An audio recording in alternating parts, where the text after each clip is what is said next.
Hello guys, welcome back to this channel. In today's video, I'm going to show you how you can share your Canva design to your friends. Okay, let's get into it guys. Here I have opened my Canva application, and first thing first, I'm going to choose a design I would like to share to my friends. For example, I'm going to share this design. If we want to share it, we can either open this design or we can also click on these three dots and then just click on the share option, and you will be able to add names, group, or emails right here. Or you can also create a group.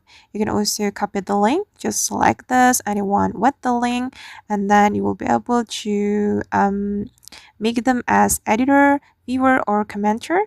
And if you want to make them can edit this Canva design, you can select can edit, then just copy the link and you will be able to share the link to your friends.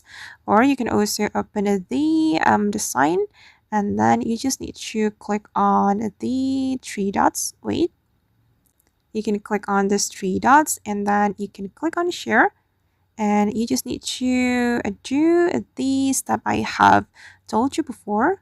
You can also click on this icon, then just click on share link like this.